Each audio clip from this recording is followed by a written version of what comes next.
Hey, Brass Fags here. I'm not an AK guy, but every once in a while when I boot up Stalker Gamma, Fallout 4 VR, Tarkov, or actually better yet, the Tarkov live action series, damn that thing is good, and every single time these games have the AK as its mascot. Probably because they're all set in the borders of the old Soviet Union, but that's neither here nor there. So every single time I play these games, I get immensely immersed with them, play the shit out of them for like 40 hours straight, and every single time I walk away with the same impressions. I want an AK. I really want an AK. So now that I do this for a living, well, I went out and bought an AK. Now, this isn't my first foray into the AK platform. I've actually owned two previously for about 4,000 rounds. Oh my god, it's unshaved brass facts. But both times I walked away with the same impression. Super cool, super fun, but at the end of the day, somewhat impractical. But recently, Hop has become AK curious, and now with a bit more funds, a bit more knowledge, and a couple of ideas, I figured I'd give the AK one last stab. And this is the result of a couple of months of tinkering, trying to set up an AK platform for my preferences. All right, we need to get to the DMV, so let's bang this one out. That camera is staggeringly sideways, holy shit.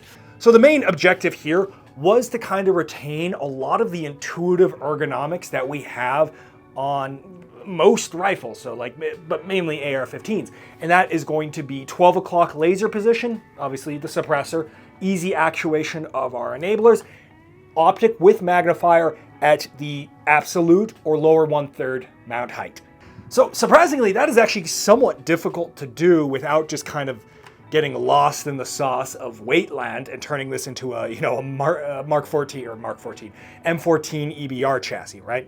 Originally, I did want to mount an LPVO in here, but I find getting LPVOs on AKs is a gargantuan pain in the asshole. You can do it, you can absolutely do it, but you're always going to be compromising a little bit. You can run a side rail mount, so like a RS Regulate, but that's a bit janky and it pushes the LPVO just a little too high for my taste. You can run a railed dust cover, so essentially the dust cover is railed and it attaches up here and then still indexes on the little spring thing back here. I don't like those. I don't think they hold up very well because it puts too much torque on this little piece right here. And they tend to, at least I find, not really hold zero, right? I've had horrific luck with these. This channel actually started off with an AK and we had a railed dust cover on that one and it didn't hold zero, right? So even though this looks like a railed dust cover, the actual dust cover component is now only this part of the rear, right? So we can still take it off. We can still access, our gun for cleaning, lubing, whatever. And we can still use the rail section on here for a component that doesn't need zero, which is the magnifier. There we go. But we did have to settle for a red dot magnifier, which is fine, right? It's actually, I think, a pretty good fit for an AK like this, be it 545 by 39 or 762 by 39, which this is, 762 by 3. We'll get back to the Sure Shot chassis here in a second. But we got our red dot, and we need a magnifier. At first, I didn't actually know low mount magnifiers like this existed. And I said as such on my Hellion review, and then everyone promptly yelled at me. Rightfully so, because there was, in fact, a option for that. And it's the Arasaka low stow or low magnifier mount. There are two options. You can get the Aimpoint variant, or you can get the EOTech variant. I like the EOTech variant a lot more because it actually screws into the EOTech magnifier, and that just feels a lot more cozy for me. But that thing is permanently out of stock. It is still out of stock, like 3 months later after we did this build. This one's kind of cool in the sense that most magnifiers, when you stow them out of the way, they end up kind of off to the side like this, which kind of gets into your field of view pretty aggressively, which is why a lot of people like to QD off their magnifier when it's not in use, especially for night vision passive aiming. But with this low stow magnifier, you can actually articulate it one more position downward like that, which I think is very snazzy and means that you don't really need to take this mount off. For those that have messed with AKs, now knows here comes the difficult part. How do we get a laser aiming module on the front of this gun without obscuring the view of our sight? The answer most of the time with just basically any laser, like say this Roy Vaughan GL4 Pro, which of course doesn't mount because why would it? None of these ever mount to anything easily. You can't actually look over it, right? And it's the same with basically any laser on the market, a PEC 15, a D-ball. anything, right? It's gonna be too tall, you can't look over it, which is why most AK guys say, fuck it, and they raise the optic height they put a lower 1/3 mount onto an AK, which functionally equivalently turns it into a, what is it called? Like a 226, 2.3, maybe even 2.4 height, relatively speaking, because remember the stock is low on an AK, unlike an AR-15, to look over the laser aiming module. And I didn't want to do that. But I also didn't want to do turbo jank shit where you put, the laser aiming module on the side and mount it to a Picatinny rail section on M-LOK. But I wanted a laser because I'm a stubborn bitch. So essentially I was forced into a singular laser, the US Night Vision DIRV. Lucky I already had it on hand because I don't know if I was going to spend another $2,000 to try out certain things on an AK, but I already had it on hand from when I did the review back in the day, and it is a perfect fit for something like this. So we still retain our low standard height mount, right over here. Awesome, cool, love it. But our laser is actually functionally equivalent to how we would expect the back of a PEC 15 to look, actually slightly lower. We're happy, or at least I'm happy. I don't know if you're happy. You might be miserable. You're probably watching this on a Friday at work, so you're probably not that happy. Like, you're happier than Thursday, but still unhappy that you're on work to begin with during your lunch break. So yeah, the SureShot chassis ties it all together, kind of makes the build possible. Real quick, I was watching a regular guy training video where he reviewed this thing many months ago, and I comment on it, being somewhat intrigued, and through the grapevine, a couple months later, SureShot was like, hey, what's up, you want to check this out? And I was like, yeah, and then they sent me one, and here we are. So, disclaimers on the table. At first glance, this chassis system is a bit, well, because it costs $700, which is quite a fair bit, but actually I think the sum of its parts do somewhat justify its exorbitant price tag. We've already touched on the optic mounting component, but I'm going to mention it again because it's really quite good in the sphere of, AK optic mounting. It has the upsides of a dust cover railed interface. We can put the optic where we like to put it, aka not on the gas block, but it comes with none of the downsides of the railed dust covers. No weird zero shift, no durability issues that we've seen with the hinging dust covers, while still retaining the ability to access the inner workings for field stripping, all the while still, on top of all this, allowing the mounting of a magnifier. The entire optic mounting interface, rear and forward, is also a single piece, which is just also nice for the warm and fuzzies of actually having the whole thing hold zero. It's also conveniently more or less free-floated. Now, not quite on the same tier as an AR-15, as the whole thing is essentially bolted to the gas block, and the gas block more or less is impinging on the front sight block, which is attached to the barrel, blah, blah, blah, blah. But it's a sure shot better than the... It's a sure bit better than standard AK setups.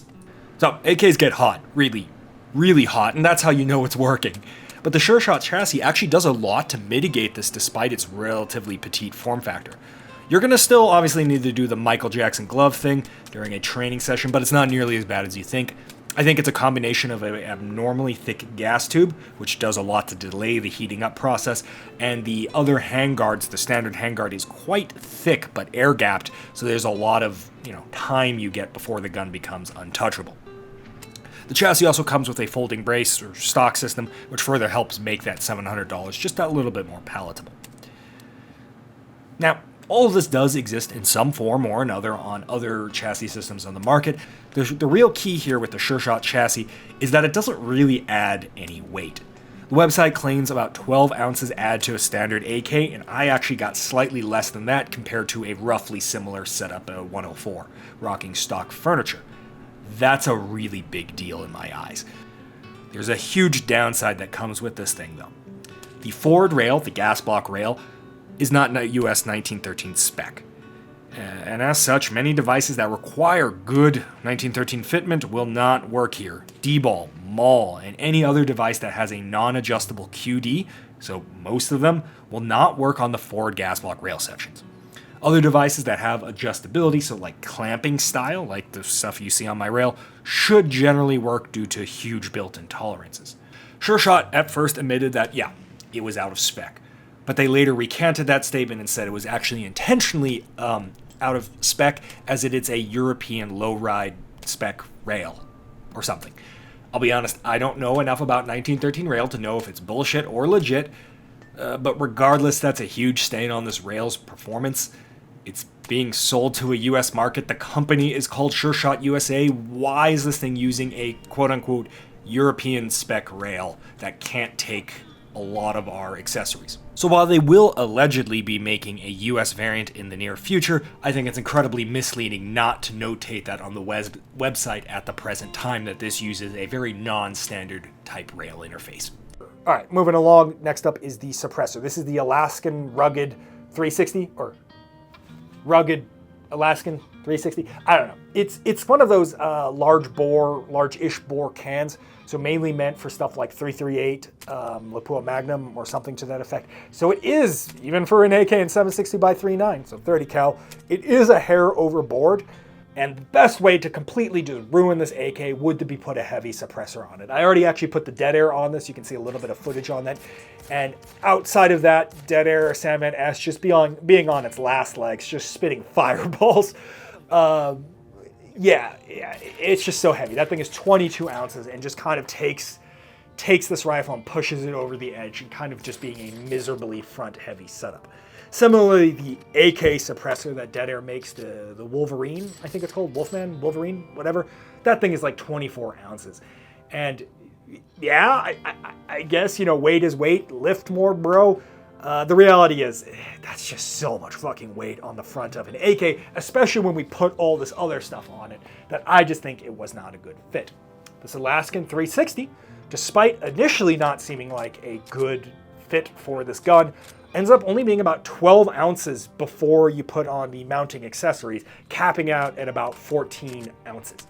That is really light for a full-size can like this. Now, they accomplish this by having very spaced out baffles, so this has less baffles than you would imagine in a can of this size, but ultimately it does its job pretty well, and we're not observing any egregious flash coming out of this, despite 7.62 short boys being flash generating monsters. So honestly, all things considered, it does the job pretty dang well. And no, I know a lot of people are going to think it with that weight and size. It's not a titanium can.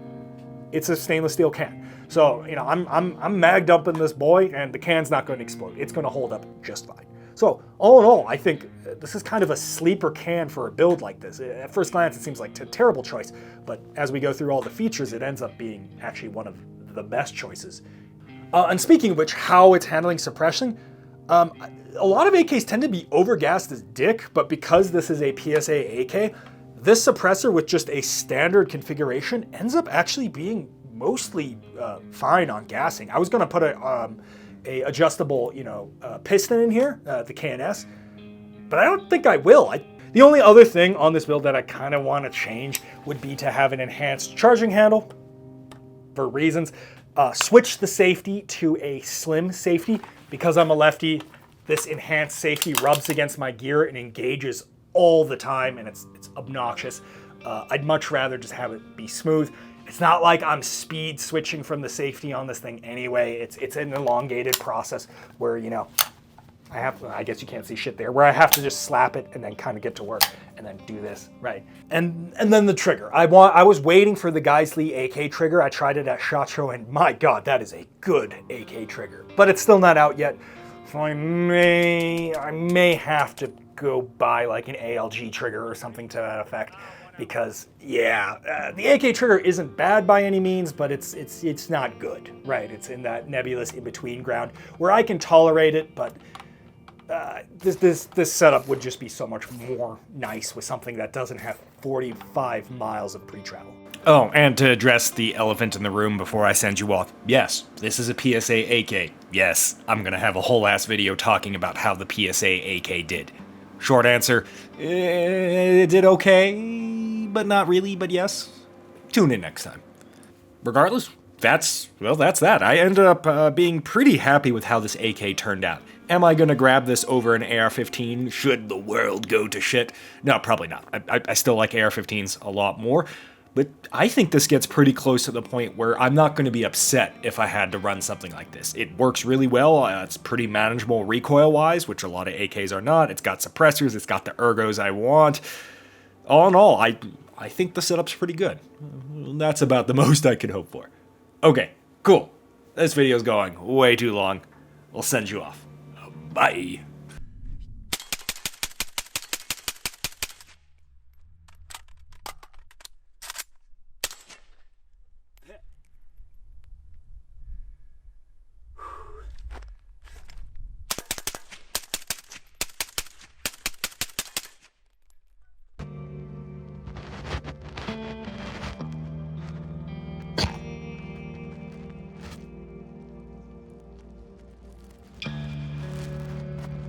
You're being a dog.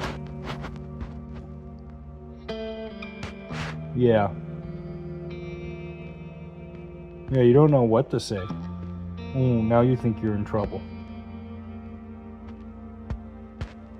Do you need pets? You do need pets, don't you? Hello. Hello, hello, hello. Hello, hello.